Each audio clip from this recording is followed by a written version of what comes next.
السلام علیکم ورحمۃ اللہ وبرکاتہ۔ قرآن پاک میں 6666 آیات ہیں، جس میں اللہ تعالیٰ نے جو حکم دیے ہیں وہ ہے نماز پڑھنے کا، زکوٰۃ دینے کا، حج کرنے کا، صبر کرنے کا، ماں باپ کے ساتھ احسان کرنے کا، اللہ سے ڈرنے کا۔ مگر صرف ایک جگہ پر اللہ تعالیٰ نے فرمایا ان اللہ و ملائکتہ یصلون علی النبی یا ایھا الذین آمنوا صلوا علیہ وسلموا تسلیما، کہ اللہ اور اس کے فرشتے نبی صلی اللہ علیہ وسلم پر درود و سلام بھیجتے ہیں، پس اے ایمان والو تم بھی نبی صلی اللہ علیہ وسلم پر درود و سلام بھیجو۔ درود و سلام کا مطلب ہے اللہ کی رحمتیں، یعنی اللہ تعالیٰ نبی صلی اللہ علیہ وسلم پر اپنی رحمتیں نازل کرتا ہے، تو بندے اور فرشتے بھی نبی صلی اللہ علیہ وسلم کے لیے سلامتی کی دعا فرمائیں۔ حضرت آدم علیہ السلام جو ہمارے جد امجد تھے، ان کو یہ اعزاز تھا کہ فرشتوں نے انہیں سجدہ کیا تھا، مگر وہ سجدہ ایک بار تھا۔ مگر اللہ پاک نے پورے قرآن پاک میں صرف ایک آیت نازل فرمائی، جس میں کہا کہ اللہ بھی یہ کام کرتا ہے اور اللہ کے فرشتے بھی کرتے ہیں، تو اے ایمان والو تم بھی کرو۔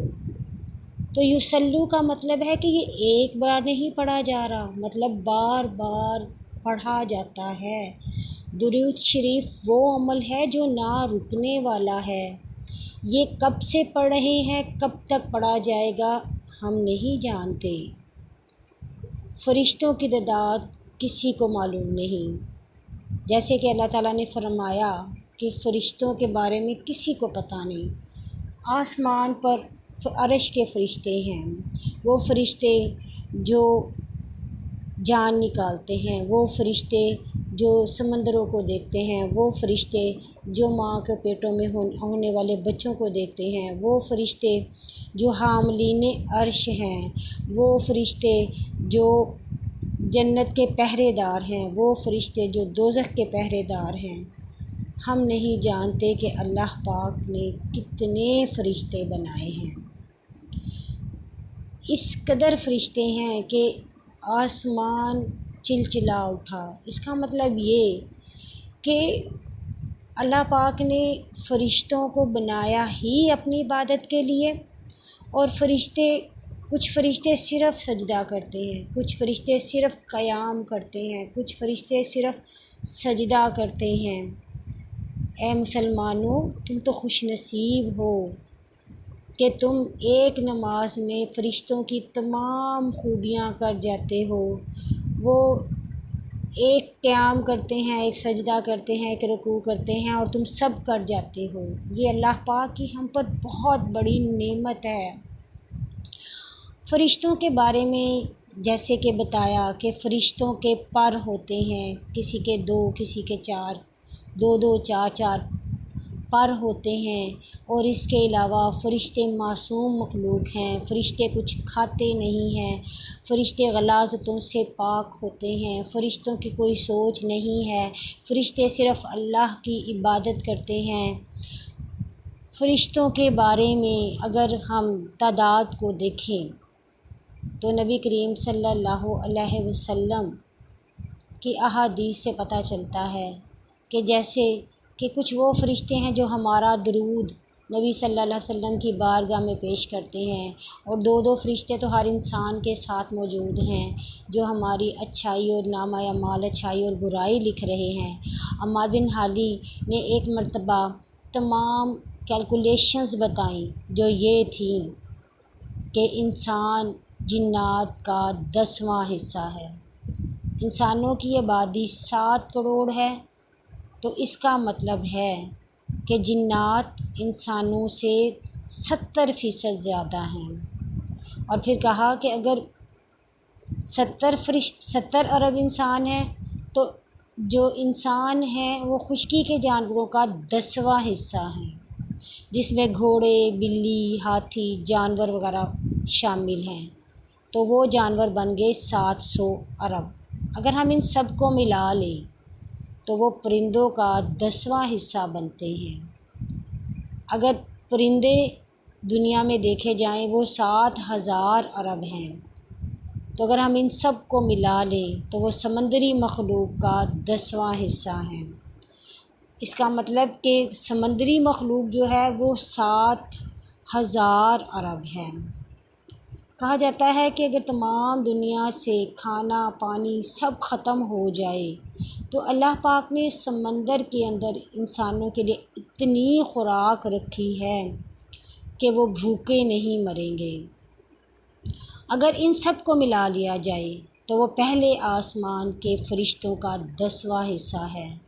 پھر اسی طرح سے اگر ان سب کو ملا لیا جائے تو وہ دوسرے آسمان کا 10واں حصہ ہیں۔ ایسے ہی سب کیلکولیشنز کرتے چلے جائیں تو 7ویں آسمان کا 10واں حصہ ہیں، اور اگر ہم اس کو بھی ملائیں تو اللہ کی کرسی اور اللہ کے عرش کے گرد جو فرشتے عبادت کر رہے ہیں وہ ان سب کا 10واں حصہ ہیں۔ یعنی ہم یہ سمجھ ہی نہیں سکتے کہ فرشتے کس قدر زیادہ ہیں۔ تو فرشتوں کی یہ ڈیوٹی کہ وہ اللہ کی عبادت کرتے ہیں اور ساتھ میں نبی صلی اللہ علیہ وسلم پر درود و سلام بھیجتے ہیں۔ تو ہم جیسے گناہ گار انسانوں کو اس چیز کو سمجھنا چاہیے کہ ہم کس قدر خوش نصیب ہیں کہ ہم ایک کام کریں گے تو ہمیں اس قدر اجر ملے گا کہ ہم نبی صلی اللہ علیہ وسلم پر درود بھی بھیجیں گے، ہماری اپنی آخرت بنے گی، ہماری اپنی عاقبت سنورے گی، ہمیں اللہ کی رحمتیں ملیں گی۔ جیسے کہ نبی صلی اللہ علیہ وسلم نے فرمایا کہ جو مجھ پر ایک مرتبہ درود بھیجتا ہے اس پر عافیت کا ایک دروازہ کھل جاتا ہے۔ جیسے کہ نبی صلی اللہ علیہ وسلم نے فرمایا کہ اگر ایک انسان دن میں 1000 بار درود شریف پڑھتا ہے تو وہ تب تک نہ مرے گا جب تک جنت میں اپنا مقام نہ دیکھ لے گا۔ جیسے کہ سب سے افضل درود کے بارے میں بتایا گیا، ایک مرتبہ نبی صلی اللہ علیہ وسلم سے پوچھا تو آپ نے فرمایا کہ درود ابراہیم سب سے فضیلت والا درود ہے۔ اس کے علاوہ ایک مرتبہ نبی صلی اللہ علیہ وسلم تشریف فرما تھے تو ایک صحابی نے پوچھا، یا رسول اللہ صلی اللہ علیہ وسلم، اگر میں اپنی عبادت کا ایک حصہ درود پڑھنے میں لگاؤں اور باقی عبادت کروں تو آپ نے فرمایا اچھا ہے، مگر اگر تم اس سے زیادہ درود پڑھو تو تمہارے لیے اور اچھا ہوگا۔ اس پر اس نے کہا کہ اگر میں اپنی عبادت کا نصف حصہ عبادت میں لگاؤں، نصف حصہ درود شریف میں لگاؤں اور باقی عبادت کروں تو آپ نے فرمایا بہتر ہے، لیکن اگر اس سے بھی زیادہ درود شریف پڑھو تو اور بہتر ہے۔ پھر اس نے 3/4 کا کہا۔ پھر اس نے کہا کہ اگر میں سارا ہی وقت عبادت درود شریف پڑھنے میں لگا دوں، مینس 5 وقت کی نماز قرآن پاک کی تلاوت کے بعد، تو نبی صلی اللہ علیہ وسلم نے فرمایا کہ اس کے بعد تمہارے تمام کام اللہ کے سپرد ہو جائیں گے اور اس سے بہتر کچھ بھی نہیں۔ جو شخص درود شریف پڑھتا ہے اس پر عافیت کا ایک دروازہ کھلتا ہے۔ ہم جو باقی عمل کرتے ہیں اس کا ہمیں نہیں پتہ کہ وہ قبول ہوگا کہ نہیں، مگر واحد درود شریف ایسی عبادت ہے کہ جس کو پڑھنے سے ہمارے دائیں ہاتھ کا فرشتہ نیکیاں لکھنا شروع کر دیتا ہے اور بائیں ہاتھ کا فرشتہ ہمارے گناہ مٹانا شروع کر دیتا ہے۔ سبحان اللہ۔ اللہ تعالی ہمیں اپنے نبی صلی اللہ علیہ وسلم پر درود و سلام پڑھنے کی توفیق عطا فرمائے۔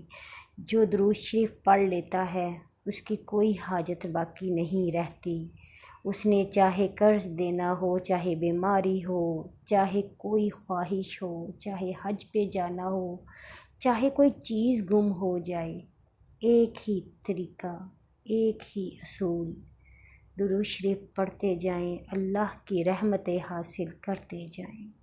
سبحان اللہ، سبحان اللہ و بحمدہ، سبحان اللہ العظیم۔ اللہم صلی علی محمد وعلی آل محمد کما صلیت علی ابراہیم وعلی آل ابراہیم انک حمید مجید۔ اللہم بارک علی محمد وعلی آل محمد کما بارکت علی ابراہیم وعلی آل ابراہیم انک حمید مجید۔